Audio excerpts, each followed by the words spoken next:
forgot my sunglasses.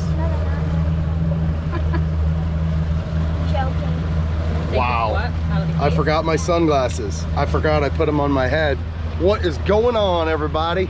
We did remember the plug though. I did that before we left. And don't say none of you guys, like, you know, everybody forgets that at least once.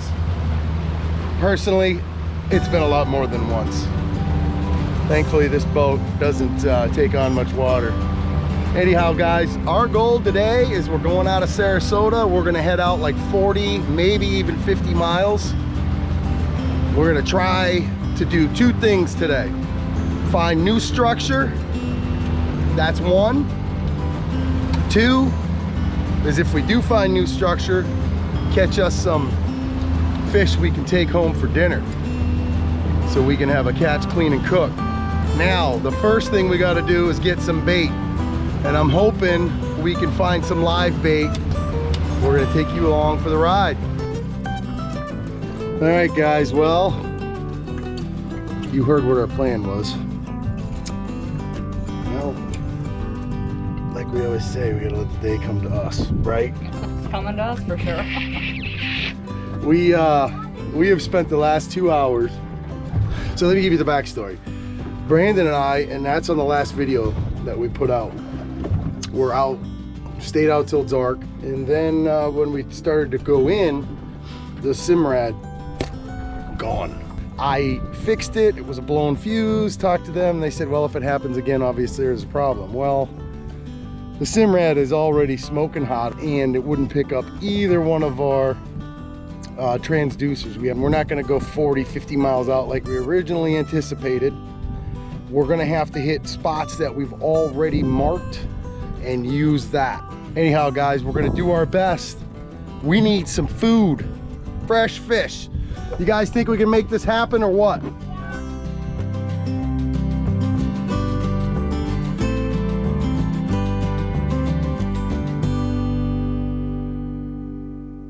Grab that dead blue runner out of there, buddy. Let's get him cut up.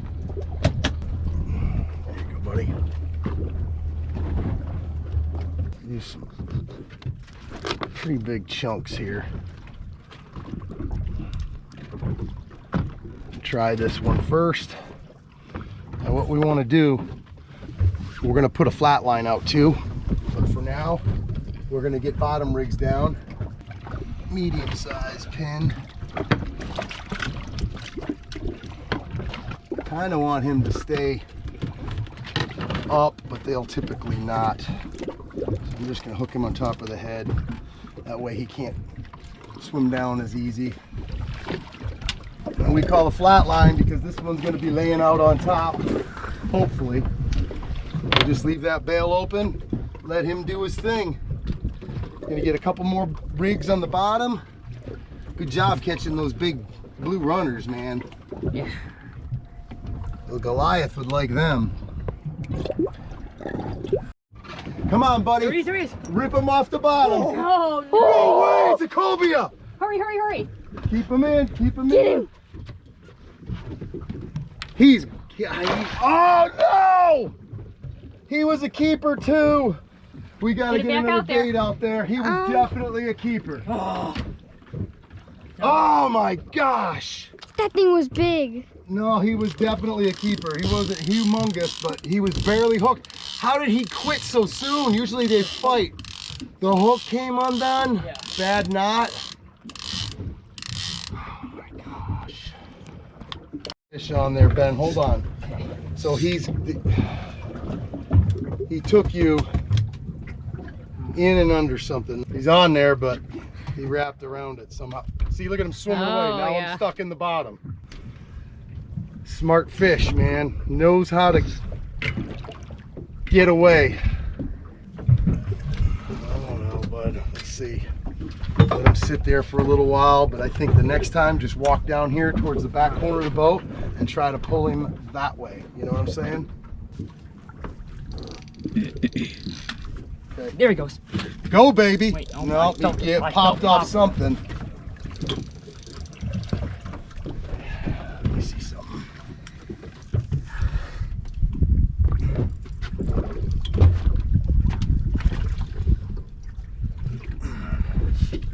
You ain't getting that back.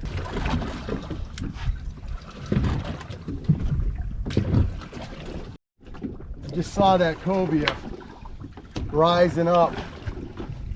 Now he's got that 6/0 hook, probably still buttoned to his upper lip there. That could be why, but they'll do that a lot too. When they're out above the reefs and stuff, they'll come to the surface. And so right now I've got a pinfish on, but what I think I'm gonna do is switch over. We still have one of those big blue runners left. All right, guys, flatline and a blue runner. These suckers are little torpedoes, man.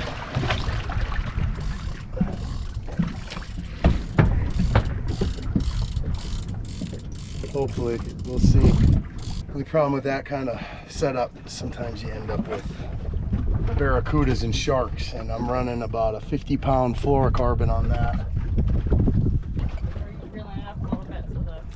Told you. Never even felt it. It never twitched. Shark, cuda, who knows? So we lost our best flatline bait, but I'm gonna throw a pinfish on. That's what we got left. We'll probably drop a sabiki down, see if we can't find something else.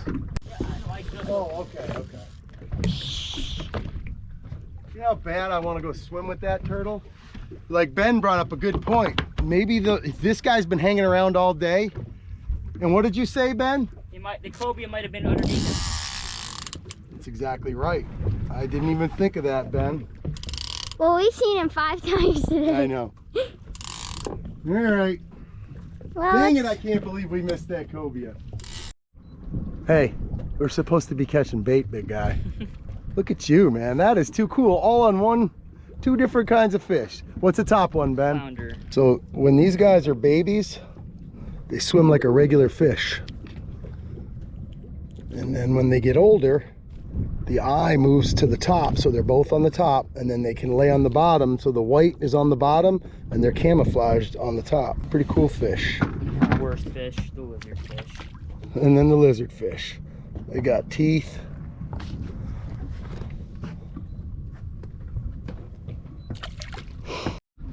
That is so cool. It's like some kind of a parrotfish. That is crazy. I don't think I've seen this kind before, but it's definitely a parrotfish. And what these guys do is they go down and they peck at all the coral. And this is one of the reasons cudas are supposedly not good to eat, because they eat these guys and then they get the toxins that these get from the reef. So the toxins then trade get into the barracuda. Very pretty. Man, you're just catching all sorts of cool stuff today, Ben. Yeah. Yeah, you caught a yellowtail and a lane snapper. Sometimes it's just as much fun trying to catch bait, huh, El?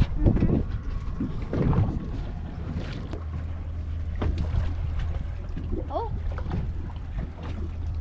Reel down on him. Is he there? Yep. Yeah, he's That's a fish. Easy does it. What do you got? Grouper. Oh, grouper. Bring him in there. No, it's a sea bass. Is he 10 inches? I don't know. No, that's like 5, 7. That might be my biggest one. They're getting bigger. Yeah. He's too small, but At least 7. Well, that's my first fish of the day. I got the inside scoop from my buddy Ben, who went out today with some of his buddies, and I'm gonna wait till you see these pictures. They're gonna be on the screen like right now. These fish they caught at about 140 feet, so that's a pretty long trip. That's what we were gonna try to do today. Not that same area, but can't do it if you don't have a bottom graph. But regardless, we're gonna have a catch, clean, and cook, because we're gonna fillet this fish up. Big old red grouper, and we're gonna make something cool out of it. But we want to see what's in its stomach, because he told me they were puking some things up when he got them on the deck. That's pretty awesome. One of my favorite critters. Anyhow, Wait, can I give him a hint at what it is? what you gonna give him a hint? It held your hand. Oh. If you've watched any of our keys videos, she just gave it away. So you know this cat right here. What's up, guys? That's Big Ben. Congratulations, man. That's a good one there. That is a good red. That is my biggest for sure. Is it? Oh yeah. And so what we're gonna do is we're gonna take his leftovers, and we're gonna use his leftovers, the skeleton, the head, the throat, and we are gonna make some amazing fish head soup. Okay, we need to figure out what's in here. Yeah, that's what I want to see. There you go.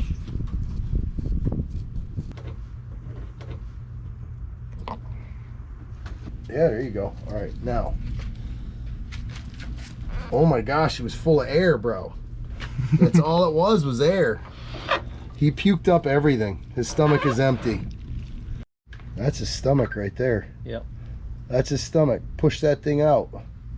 You getting in there and getting him? Look who showed up, man. Just beat fingers. So let's do the, what do they call it? The boogie Still bass? alive. Or what's it called? Nothing in there, hubby. No, Nope, it's empty. except for my hand.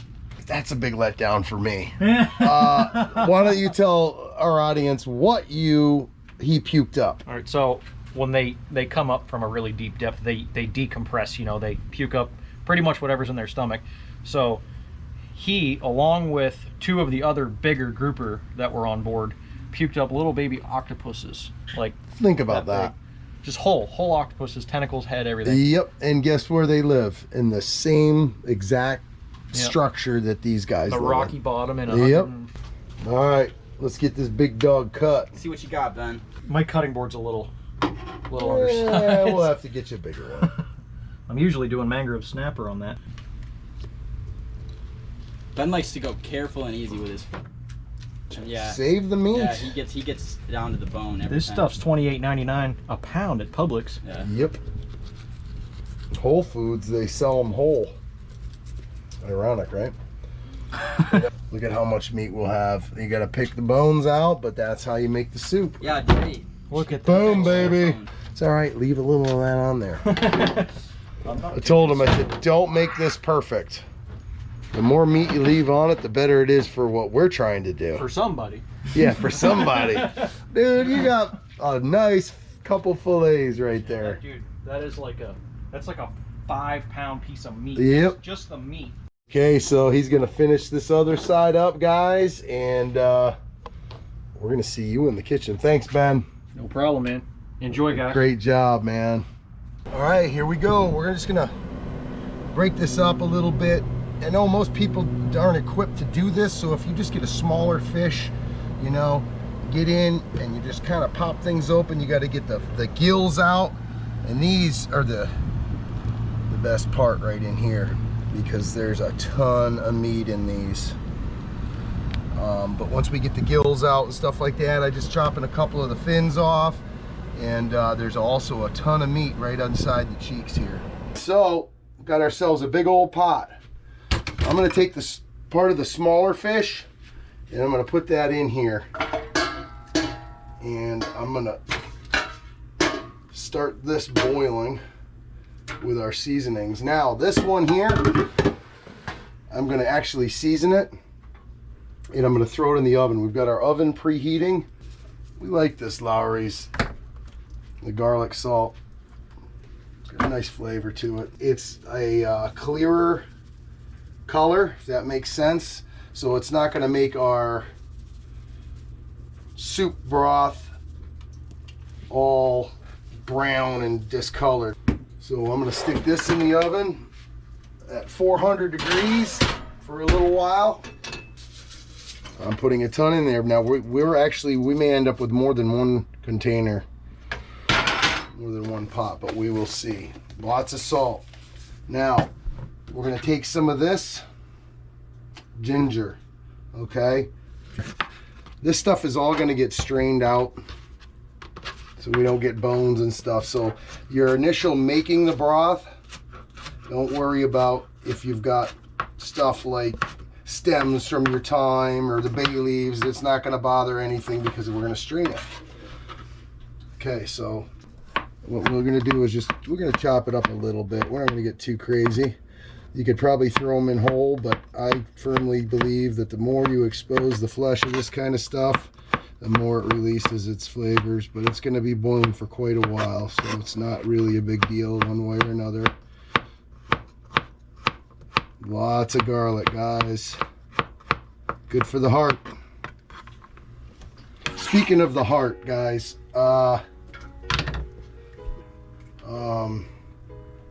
just read a message. He's sent a couple of them today saying that he has 5 months to live, has cancer, and well, I asked him if I could pray for him, but obviously he hasn't gotten that, or maybe he hasn't seen that when we responded to him. He responded to us last night. But guys, let's pray for this person. I'm not sure where they live, where they're from. They have really no information to give you. We're praying for you, bud. Hang in there. I gotta tell you, cancer stinks. You know, I lost my father to it. My mother has beat it twice. Both my brothers have cancer. You know, my oldest brother Chris is doing well, but they both had the same cancer as my dad that took him. My dad's doctors did a wonderful job, but they didn't get it in time, but they did a wonderful job preserving his life, and he fought hard and lived for many years with it. And that's unfortunately what my brother Brian, my middle brother, is going through. So I hate the word cancer, and don't know who you are, man, but we're praying for you.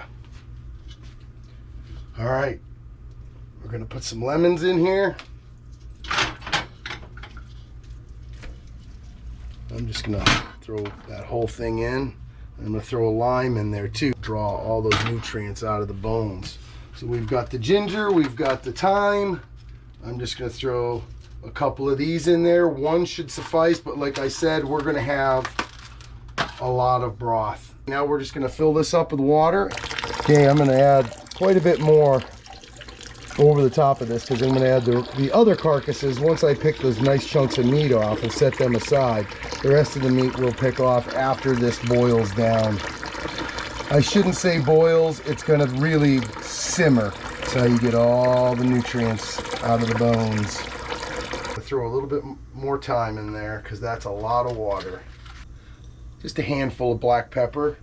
I'm gonna throw that in there. Now my wife really likes black pepper, don't you, babe? Mm-hmm. These are some things that we're gonna add to it. I got these really small Redskins and gold potatoes. I'm not even going to cut those. We're gonna put those in whole. Some big onions, bok choy. Now I use the bok choy in a lot of soups that I make versus celery because I like it just as well, if not better. And then obviously a leek, a couple of peppers for color and taste, some parsley.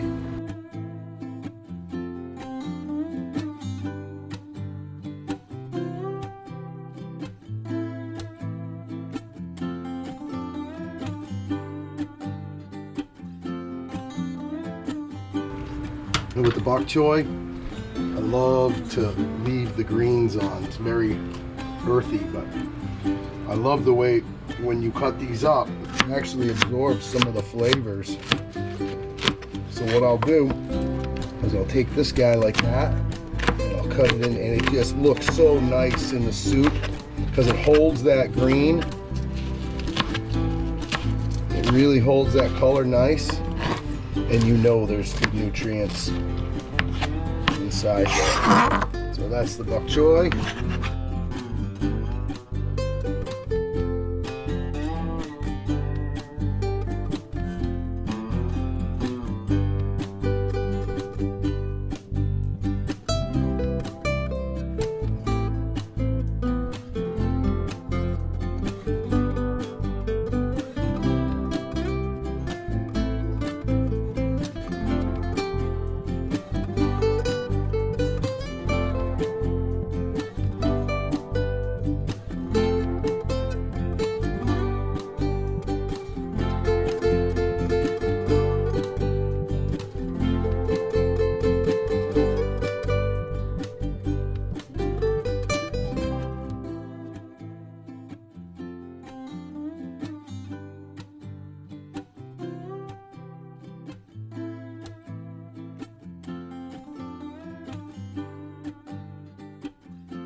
Now look at this, guys. Look at how much meat is on this.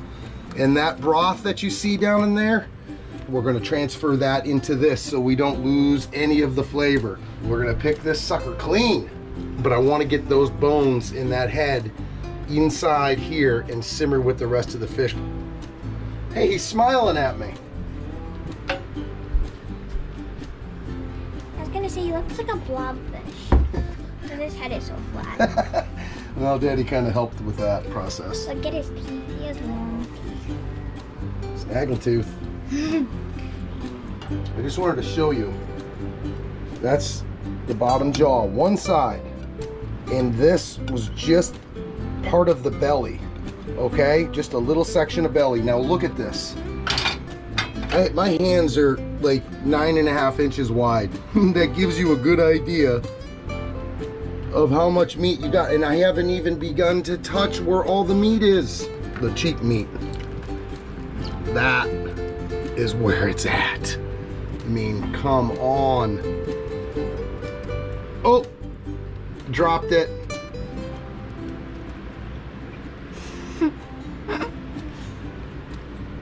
Guys, that is so good. I cannot wait to taste this soup. That's part of the jawbone there. But look at the chunks that are coming out of there, guys. No bones. And you're just left with Meat. the meat. And look at, that's how much we waste. If you got the time, these big fish are well worth it. It's just like a chicken, it falls apart once you bake it. And that's why I wanted to show you that, and to preserve the meat and so it doesn't get, you know, lost as much in the soup, because I want to have some nice chunks in there. I want to show you too the gelatinous stuff, cartilage and different types of things. Okay, that also adds a lot of nutrition into your soup. All that stuff right there, that's all what everything hinges on. That'll help your joints and all that stuff. There's benefits to all that, guys. It's just hard to get that kind of stuff out. But meat broth of any kind has a lot of very nutritional things in there. All right, I'm gonna put this stuff back in if I can. Very good. Okay, guys, well, we're gonna let this simmer away. I'm gonna turn the heat back up a little bit. So we're gonna strain this stuff off, guys. Oh my goodness, look at that. Look at what's left in there. Now we gotta pick all the meat off the bones. This stuff has been going for almost 4 hours, guys. The first fish, the second fish, it's been going for at least almost 2.5, 3 hours, I would say. But look at how clean that broth is. Stock, broth, call it what you want. All I know is it smells amazing. I want you to look at this. Good sized fish and a smaller fish, okay? But look at all that meat. And this is, quite honestly, other than a couple of tail pieces that we cut off, that is all the scrap we have from 2 big grouper. I'm gonna put the potatoes in first. I already washed them. Red skins, gold. I'm gonna leave them whole. That water level just came up a bunch. So I just transferred less than half into this one. So I'll just divide these. The potatoes are pretty much softening up. So I'm gonna take half of what I got here. I'm gonna make a mess. I wasn't intending on doing it this way, but made too much, but that's good. We've got a lot of people that are gonna eat it, so. And now I'm also gonna do my taste test to see if I need to do any more salt, pepper. And you know what, guys? These ingredients are all optional. You don't like one thing, you can add something else. The veggies are starting to get tender. I'm just gonna add little more than half of the meat into this one.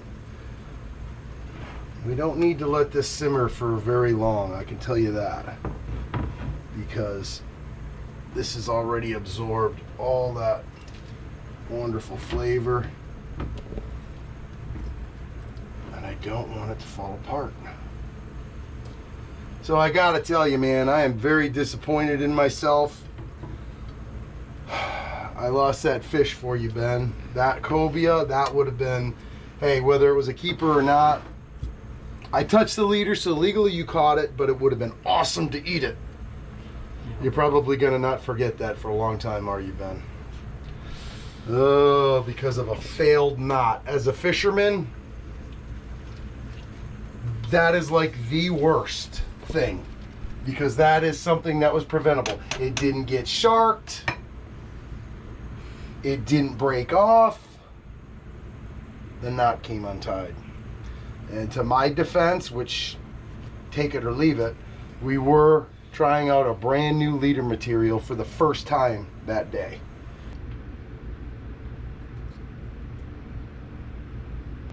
I'm gonna let Ben, seeing as I lost his fish, I'm gonna let him taste it first. I'm gonna pray real quick, guys. First of all, thank you guys all for watching, and we do appreciate it. And don't forget to smash that like button if you like our videos.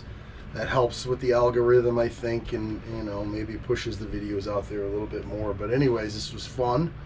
And before we eat, I'm just gonna say grace real quick.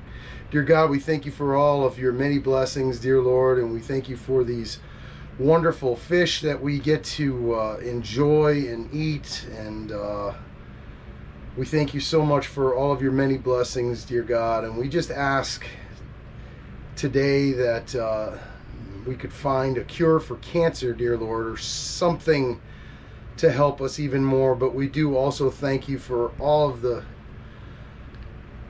wonderful doctors and all the people that have learned so much over the years on how to help people survive with cancer and how to heal them of cancer, dear God. And we thank you for that, for the time that we get to spend with our family members and our friends, that their lives have been extended or saved, dear God, and we know that's all from you. We ask special prayer for our friend. You know his needs, dear God, and we just ask that you will, if it be your will, heal him and my brothers. And we thank you so much for everything you do for us, dear God. In Jesus' name, your son's name, we pray, amen. Ready? Yeah. You sure? Yeah. It might still be pretty hot. Look at these big chunks of meat. Oh, it looks so good.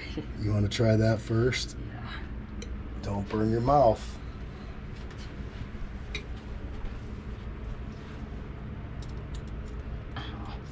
You touched the pot, didn't you? That's really good. Is it really good? Well, you want to say thanks to Big Ben for Thanks, Ben. Yeah, no doubt. Go ahead. That one's yours, buddy. All right, guys. Well, it's been a good day, good couple of days. I hope everybody had a wonderful Memorial Day, and let's do just that. Let's remember. And thanks all for watching. We love you, and we are out of here.